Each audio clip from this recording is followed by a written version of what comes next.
Jeannot, tête en bas. Au cours de gymnastique, Jeannot avait appris à se tenir sur les mains. Au début, il tombait chaque fois. Mais un jour, il y parvint si bien qu'il avait l'impression de s'être toujours tenu comme ça. « Regarde comme je tiens bien », dit-il à sa maman. « Très bien », répondit distraitement celle-ci, occupée à confectionner une tarte. « Maman », cria Jeannot, « tu ne regardes pas !» La maman déposa sa cuillère et regarda son fils. Jeannot se tenait la tête en bas, les mains bien à plat sur le sol et les pieds en l'air. Ses cheveux balayaient le carrelage. La maman applaudit et Jeannot se laissa retomber en disant « J'ai la tête qui tourne, mais ça passera si je m'exerce tous les jours. » Jeannot sortit alors dans la rue en espérant qu'un passant pourrait l'admirer, dressé sur ses mains. Il vit arriver le facteur et hop, lança les jambes en l'air. « Bravo, Jeannot !» s'exclama le facteur. « Je puis rester des heures comme ça, prétendit le garçonnet. En fait, il voulait dire des minutes. Mais quand on est la tête en bas, le temps passe nettement moins vite. « Tu devrais te produire dans un cirque, dit le facteur. Tu serais Jeannot tête en bas. »« Vous croyez que je suis assez fort pour ça ?»« Je pense bien, répondit le facteur. Et j'ai justement entendu dire qu'un cirque allait venir s'installer en ville la semaine prochaine. » Toute la semaine, Jeannot ne pensa à rien d'autre qu'à ce cirque fabuleux. Il s'exerça tous les jours dans sa chambre. Dès qu'il sortait du lit, le matin, il se mettait sur les mains. Le midi, quand il rentrait de l'école, il recommençait. Et le soir, il se promenait tête en bas avant d'aller se coucher. Le jeudi, lorsque sa maman l'envoya chez le cordonnier rechercher ses chaussures, il fit tout le chemin aller-retour sur les mains. Le vendredi soir, après avoir mangé, Jeannot alla voir le cirque dans le parc. Il découvrit toute une série de roulottes, aux fenêtres garnies de petits rideaux. Des enfants de son âge montaient des poneys en exécutant des tas d'acrobaties. Quelques hommes très musclés étaient occupés à dresser la tente aux lignes rouges et jaunes. Jeannot aurait bien voulu aider, mais il était trop timide pour oser le proposer. Lorsque la nuit tomba, ses copains, qui étaient venus eux aussi par curiosité, rentrèrent chez eux. Mais Jeannot resta là. Il était certain désormais de vouloir travailler dans un cirque. Soudain, l'un des employés du cirque vint lui demander « Il est tard, ne devrais-tu pas rentrer chez toi ?»« Je voudrais travailler avec vous, dit timidement Jeannot. »« Ah bon, dit l'homme. Et que sais-tu faire comme tour ?»« Je marche très bien sur les mains, répondit Jeannot. Je vais vous montrer. » Il posa ses mains à plat sur le sol et hop, il se retrouva aussi droit que le grand mât qui retenait le chapiteau. « C'est pas mal, dit l'homme, pas mal du tout même. »« Je peux travailler avec vous alors ?» s'écria Jeannot. « Reviens demain, répondit l'homme. Pour l'instant, je suis trop occupé pour te répondre. » Jeannot rentra donc chez lui et s'exerça toute la soirée jusqu'à ce qu'il soit capable de manger ses spaghettis la tête en bas. Puis, il alla se coucher et rêva du cirque toute la nuit. Le lendemain, il se leva très tôt. Il s'habilla en vitesse et fila à toutes jambes vers le parc. Autour du grand chapiteau s'alignaient des tas de baraques où il y avait moyen de gagner de beaux prix. Il y en avait aussi où les enfants pouvaient acheter des sucreries, comme de la barbe à papa, des gaufres, des beignets. Et partout, entre les baraques et les roulottes, des artistes s'exerçaient pour la représentation de l'après-midi. L'homme que Jeannot avait rencontré la veille et qui lui avait dit de revenir était en train de boire du thé, assis sur une caisse retournée. « Est-ce que je peux venir travailler au cirque aujourd'hui ?» demanda le petit garçon. « Que veux-tu dire, gamin ?» s'étonna l'homme. « Hier soir, expliqua Jeannot, vous m'avez dit que ce n'était pas mal du tout et que je devais revenir aujourd'hui. »« Qu'est-ce qui n'était pas mal du tout ?» demanda encore l'homme. « Ça, dit Jeannot en se mettant sur les mains. » Les applaudissements déferlèrent, car entre-temps, les autres artistes s'étaient attroupés autour de Jeannot et de l'homme assis sur sa caisse. « Il le fait drôlement bien, » commenta l'un d'eux. « Que peux-tu faire d'autre ?» interrogea quelqu'un. « Peux-tu aussi te tenir à l'envers sur le dos d'un cheval ou sur une corde ?»« Non, pas encore, avoua Jeannot, mais je puis rester sur une main. »« Engageons-le pour tenir la caisse, » suggéra un des artistes. « Il pourra vendre les billets la tête en bas. »« C'est une bonne idée, » dit le premier homme, « mais je ne puis pas te payer très cher. » Jeannot ne pouvait croire à son bonheur. qu'il allait travailler au cirque. Pour lui, ce n'était pas grave de ne pas gagner beaucoup d'argent. Il aurait même travaillé pour rien. « Tes parents sont-ils d'accord ?» demanda une dame. « Certainement, répondit Jeannot. Ils me disent toujours qu'il faut faire quelque chose d'utile dans la vie. » Les artistes allèrent ensuite se préparer. Jeannot était émerveillé. Les enfants qu'il avait vus s'exercer sur les poneys arboraient de magnifiques costumes. Et l'homme qui avait engagé Jeannot portait une belle redingote rouge, un haut de forme et un fouet à la main. En fait, c'était le directeur du cirque. Mais les préférés de Jeannot étaient les clowns, avec leurs habits multicolores et leurs souliers trop grands. « Jeannot, tête en bas !» cria une grosse dame vêtue d'une robe bleue ornée d'étoiles roses. « Viens t'asseoir près de moi !» Elle était installée sur une chaise près de l'entrée du chapiteau, une boîte à la main. À ses pieds était rangé un tas de tickets. Jeannot comprit alors qu'il ne verrait vraiment rien de la représentation et devrait faire ses tours dehors. Mais il avait tellement envie de travailler au cirque qu'il accepta de rester sur les mains près de la grosse dame. « Venez acheter vos tickets !» criait celle-ci. « Venez acheter vos tickets chez l'amusant Jeannot, tête en bas. Tout ce que vous faites sur vos deux pieds, il le fait sur les mains. » Et les gens venaient acheter les tickets, mais Jeannot ne voyait jamais leur tête.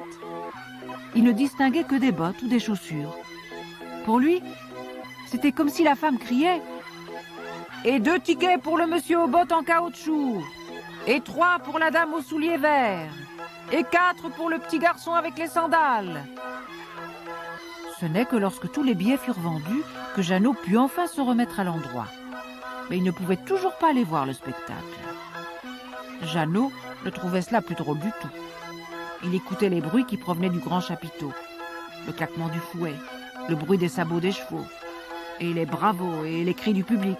Il aurait tant voulu rentrer. Après la représentation, les artistes préparèrent tout pour la séance suivante. Et le pauvre Jeannot dut se remettre la tête en bas. « Achetez vos tickets chez le célèbre Jeannot, tête en bas !» hurlait de nouveau la grosse dame. « Jeannot est né ainsi, il ne peut pas se tenir sur les pieds. Et un ticket pour la dame avec les souliers noirs au lacet de soie. » Soudain, Jeannot reconnut ses chaussures. Il avait été les chercher lui-même chez le cordonnier. C'étaient les souliers de sa maman. « Jeannot, remets-toi tout de suite debout !» s'exclama celle-ci. Jeannot obéit. D'ailleurs, pour être franc, il était content de se remettre à l'endroit. « Je pensais bien que je te trouverais ici » poursuivit la maman. « Mais tu es encore bien trop jeune pour travailler de la sorte. »« Vous avez parfaitement raison » acquiesça la dame blonde. Mais il en avait tellement envie. Peut-être pourra-t-il venir nous rejoindre plus tard, quand il aura appris d'autres tours. Elle prit un peu d'argent dans la boîte et le remit à Jeannot. « Tu l'as bien mérité, dit-elle. »« Je crois que je préfère devenir facteur, dit Jeannot à sa maman. Car si je reste la tête en bas, je ne puis plus te donner la main. »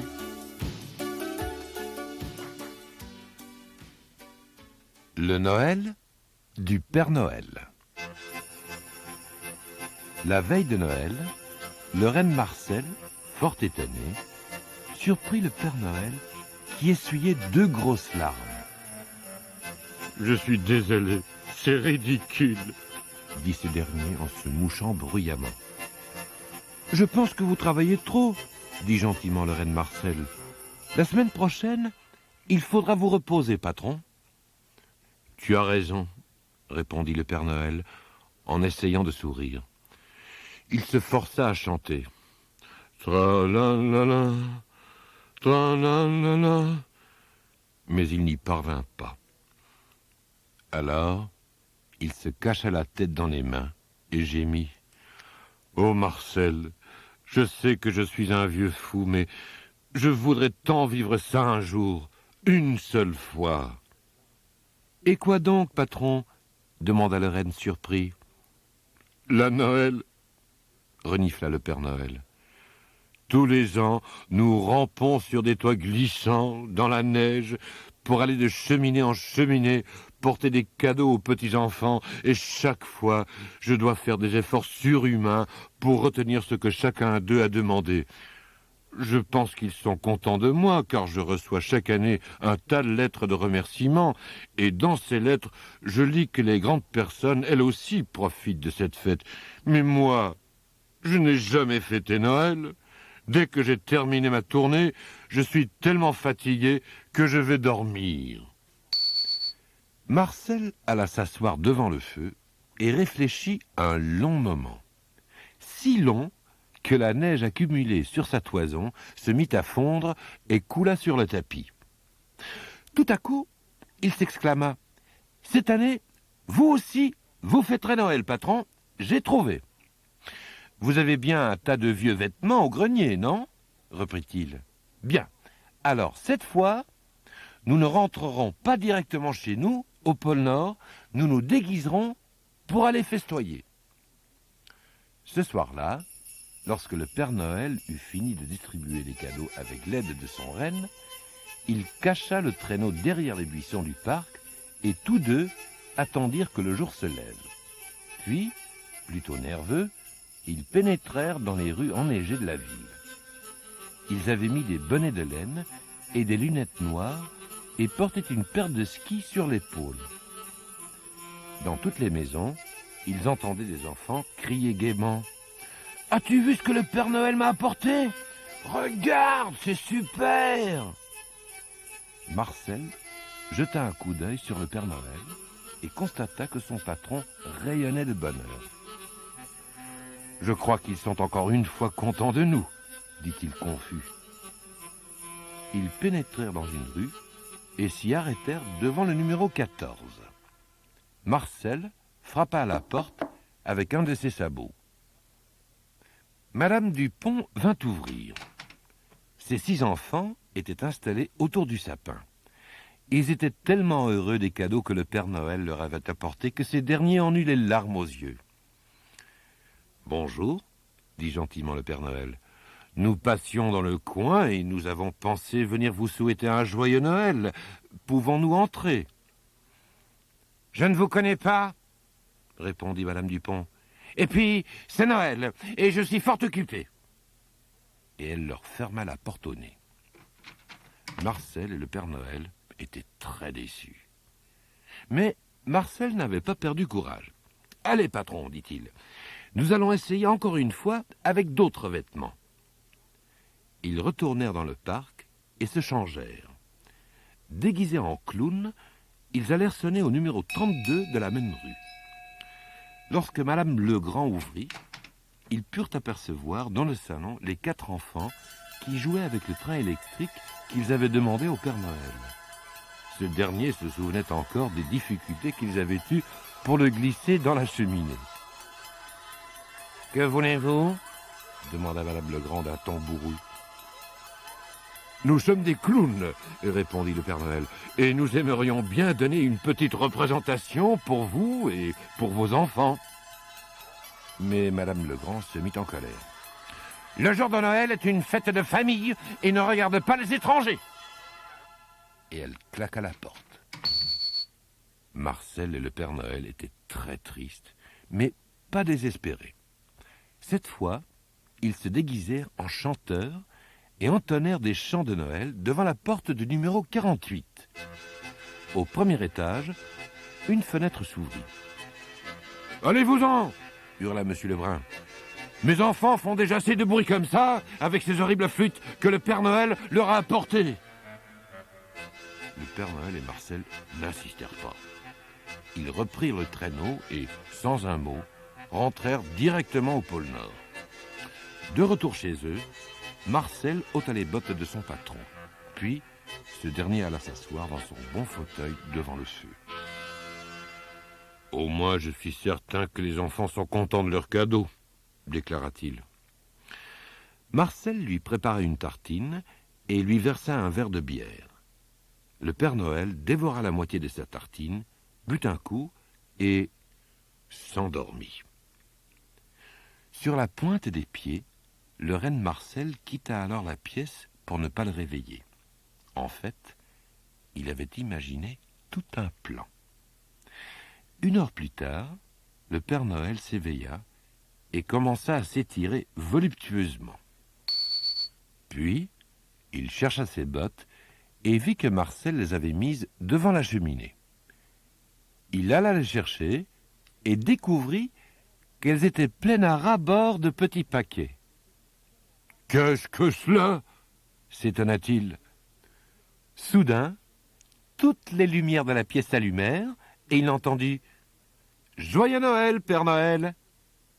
Se retournant brusquement, il vit derrière lui tous ses rennes, Monsieur et Madame Dupont et leurs enfants, ainsi que les petits amis de ceux-ci. Et tous chantaient en chœur « Vive le Père Noël !» Au-dessus de la porte, un grand panneau portait une inscription joliment calligraphiée par les enfants « Merci, cher Père Noël !» Et la table croulait sous les plats les plus appétissants. « Maman prépare toujours trop pour le repas de Noël », expliqua l'un des petits. « Aussi, nous vous avons apporté quelques bonnes choses. » Le Père Noël se moucha bruyamment dans son grand mouchoir rouge et demanda « Marcel, est-ce toi qui as imaginé tout cela ?» J'ai été raconter aux parents des enfants que c'était nous qui avions frappé à leur porte et pourquoi nous l'avions fait, expliqua Marcel. Et ils sont tous venus. Mes enfants, dit le Père Noël, vous avez rendu un vieil homme très heureux. Demain, je vous ramènerai chez vous, entrez-nous. Ensuite, il ouvrit ses cadeaux. Il trouva 2 paires de bas à ligne, des dessins réalisés par les plus jeunes, une écharpe, une brosse pour nettoyer les cheminées et un gilet rouge avec des rennes brodées. Fou de joie, il se précipita dehors. Tous alors coururent derrière lui et se mirent à danser dans la neige.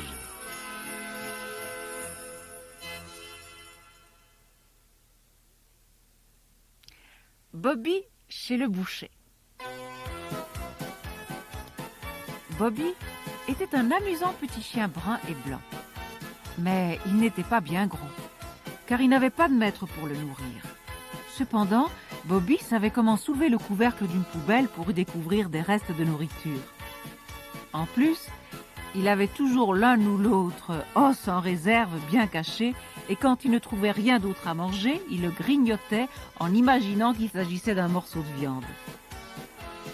Un matin, Bobby passa devant la porte ouverte d'une boucherie.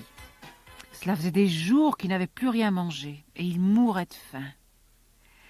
Jetant un coup d'œil à l'intérieur, il ne vit personne. Il pénétra alors dans le magasin, se dirigeant vers un plat où étaient alignés des morceaux de lard fumé, qu'il dévora en moins de temps qu'il ne faut pour le dire.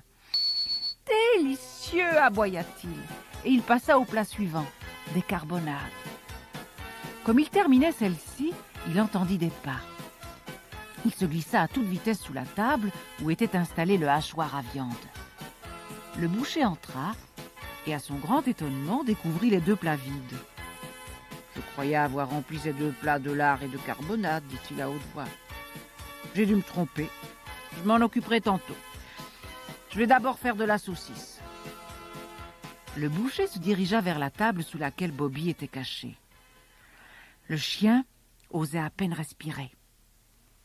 Le boucher mit la machine en marche et y fourra quelques gros morceaux de viande. Dès que celle-ci fut finement hachée, elle passa dans une autre machine, sous la table, pour être mise dans des boyaux. « Hop !» fit Bobby quand la viande arriva sous son nez. Puis encore une fois, « Hop !»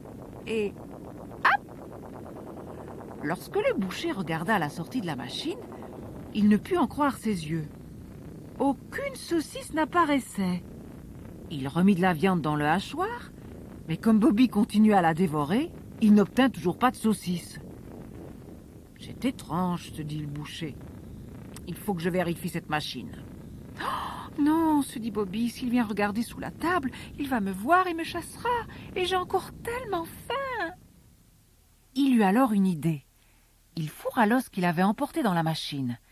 Aussitôt, l'os apparut, soigneusement emballé dans un boyau à l'autre bout de l'instrument. Le boucher n'y comprenait plus rien.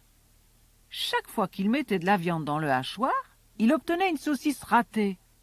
« Comment est-ce possible ?» s'écria-t-il. « Sous la table, Bobby parvenait difficilement à se retenir de rire, et finalement, il pouffa. « Qu'est-ce que j'entends là ?» gronda le boucher en regardant sous la table. « Qui es-tu, toi ?» demanda-t-il en découvrant le chien. « Je m'appelle Bobby, je suis un chien, » répondit poliment Bobby. « Ça, je le vois bien, » rétorqua le boucher. « Mais que fais-tu là ?»« Comment dire ? Je suis un goût de viande, » dit Bobby. « Un quoi ?» demanda le boucher. « Je goûte la viande, » expliqua le chien. « Et je puis vous dire que la vôtre est excellente.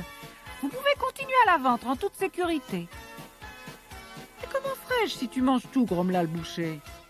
« Il fallait bien que je la goûte, » répliqua le chien. « Vous pouvez continuer maintenant. Mais, à mon avis, il faudra couper les tranches de lard un peu plus grosses. » Le boucher devint rouge de colère. « Sale chien, horrible voleur !» cria-t-il. Bobby rampa le plus loin possible sous la table en attendant que l'orage passe. « Je pourrais vous réparer cette machine, » proposa-t-il ensuite.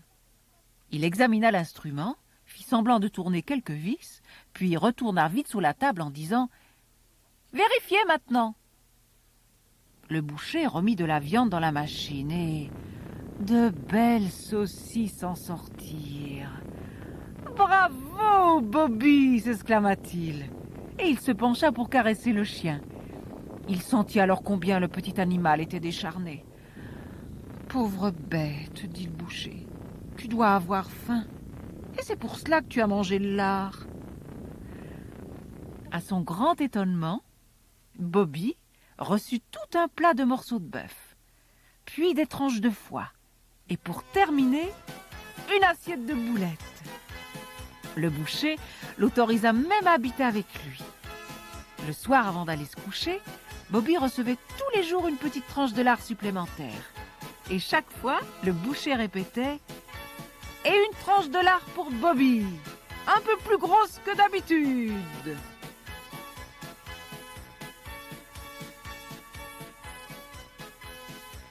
La princesse et le vent du Nord. Il était une fois une princesse qui habitait dans un pays où il faisait toujours froid. Les cimes enneigées semblaient frôler le ciel, et les rivières gelées brillaient du même éclat que la chaîne d'argent que la princesse portait autour du cou. Le roi et la reine aimaient tellement leur fille qu'ils obéissaient à tous ses caprices. Le jour de son 17e anniversaire, ils lui offrirent de somptueux cadeaux, mais l'enfant gâté fit grise mine. « Encore un chapeau bordé de dentelle, » s'exclama-t-elle. « J'en ai déjà 3. Et ces perles, je n'en ai pas besoin non plus. J'en possède déjà tellement que je pourrais jouer aux billes. »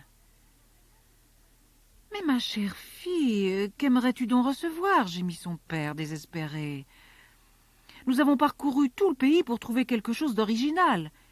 Mais tu as déjà tout. »« Vous savez fort bien ce que je veux, » répliqua la princesse en tapant du pied. « Je veux les plus belles pierres précieuses qui existent au monde pour les suspendre à ma chaîne en argent. » Le pauvre roi donna alors les perles à la plus jeune servante, qui en fut évidemment ravie.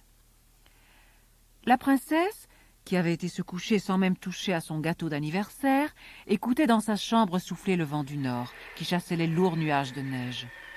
Soudain, il n'en resta plus un seul dans le ciel, et la chambre fut toute illuminée par le scintillement de milliers d'étoiles.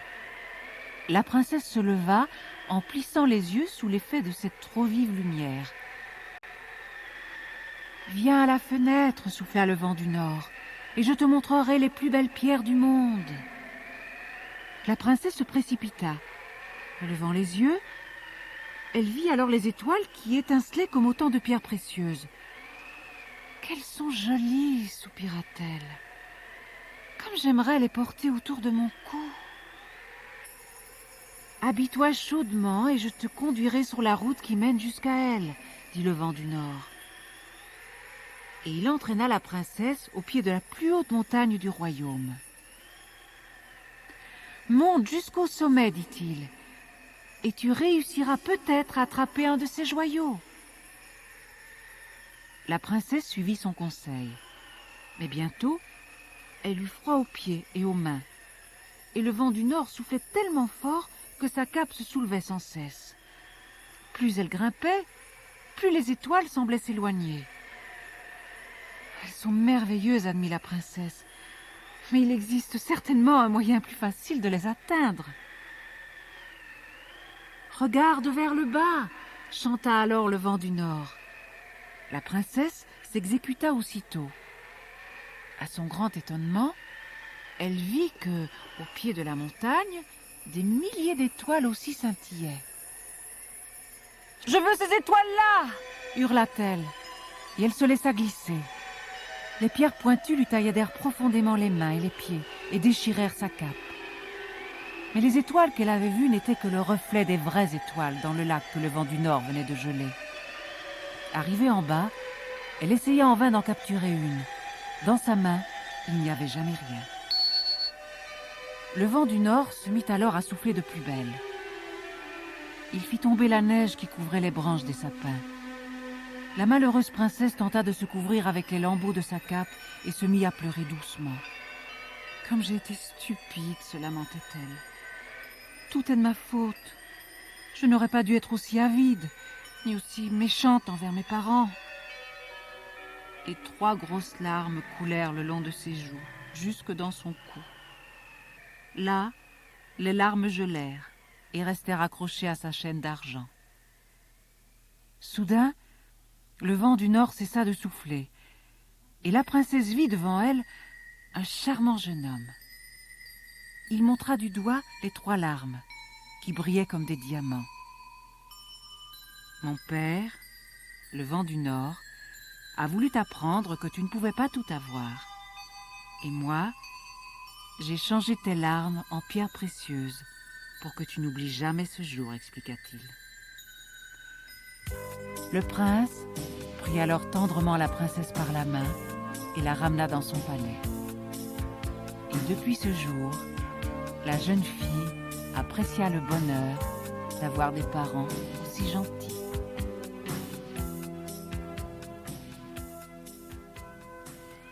Le meunier, son fils et l'âne.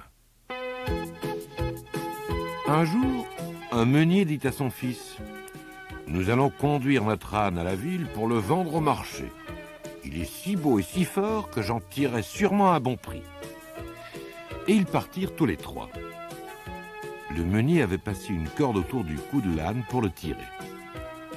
À la sortie du village, ils rencontrèrent 3 fillettes qui se moquèrent d'eux.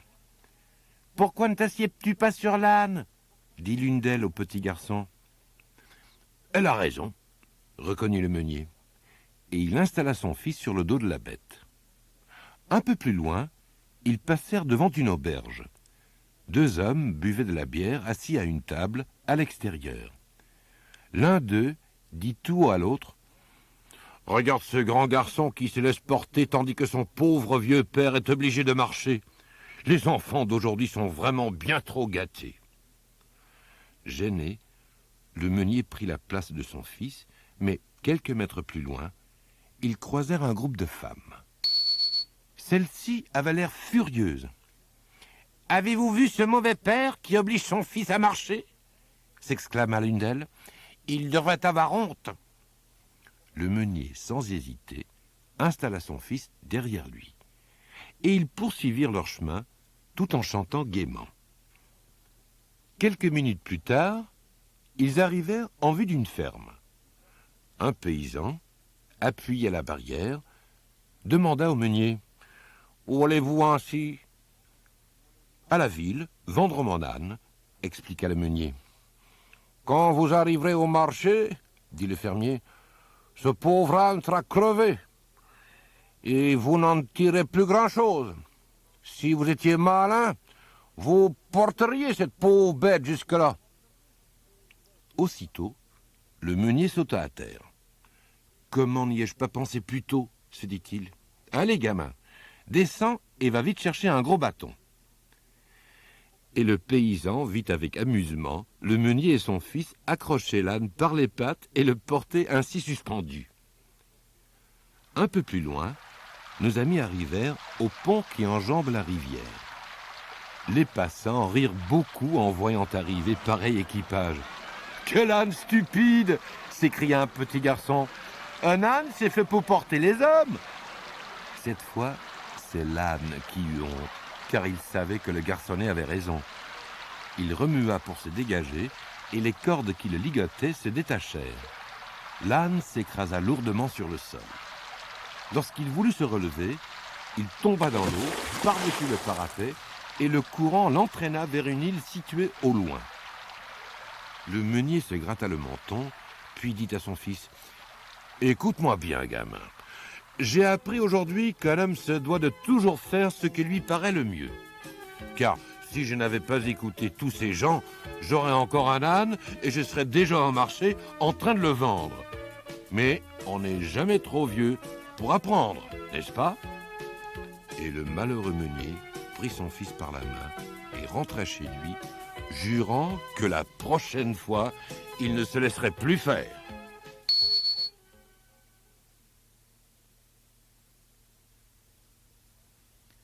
Le petit soldat de chocolat. Hector, le petit soldat de chocolat, était très malheureux. Il avait toujours peur de fondre. Quand il allait pique-niquer avec les enfants, il ne pouvait jamais se mettre au soleil. Il restait à l'ombre du grand chapeau de l'une ou l'autre dame élégante, ou sous un arbre. Et à Noël, il ne pouvait pas se chauffer près du feu avec les autres jouets. Mais il y avait quelque chose dont Hector avait encore plus peur. C'était de la gourmandise d'Olivier. Ce gros garçon adorait les friandises et surtout se gavait d'œufs et de sujets en chocolat. Il aimait bien les petits lapins, mais préférait encore les petits soldats. « Je passe mes journées à me cacher », se plaignait Hector à ses amis. La poupée Caroline et le pantin Pogo, deux jouets d'Olivier. Jusqu'à présent, Hector avait toujours réussi à s'échapper. Mais il était malheureux. « J'ai entendu parler d'un pays merveilleux où il fait toujours très froid, » soupirait-il. « Là, au moins, je ne craindrai pas de fondre. » Un jour, Hector murmura à Caroline et à Pogo « Ce soir, je m'en vais. Comme cela, je n'aurai plus jamais peur d'être mangé, ni de fondre. » À minuit, les trois amis passèrent devant la chambre d'Olivier sur la pointe des pieds. Ils se laissèrent glisser sur la rampe de l'escalier, puis sortirent par la boîte aux lettres. « Nous devons d'abord trouver les souris en sucre volante, » déclara Caroline. « Elles connaissent le chemin. » Ils les trouvèrent à la foire. « Nous aussi, nous en avons assez d'être ici, dirent-elles. Nous partons avec vous. » Hector veut aller au pays où il fait toujours froid, dit Pogo aux souris en sucre volante. « Montez sur notre dos, et nous vous y conduirons, répondirent-elles. Mais gare aux horribles géants de neige. » Soudain, Hector reçut en pleine figure une grosse boule blanche et glacée. Il fut si effrayé qu'il tomba du dos de la souris. « Les géants de neige !» s'écrièrent les souris en sucre. Pogo et Caroline reçurent eux aussi une boule de neige et se retrouvèrent sur le sol à côté d'Hector. Les souris en sucre poursuivirent leur chemin pour aller demander du secours aux autres soldats de chocolat. Soudain, elles entendirent quelqu'un crier « Halte !» C'était le colonel de chocolat. « Vite !» s'écrièrent les souris. « Il faut sauver Hector !» Après avoir sonné le clairon, les soldats de chocolat se mirent en marche vers l'endroit où les souris avaient laissé leurs amis. Quand les géants de neige virent arriver ce régiment, ils s'enfuirent à toute vitesse. Hector était vraiment heureux. Il ne fondrait plus jamais. Et il ne devrait plus jamais se cacher. Ses amis le quittèrent en promettant de venir le voir.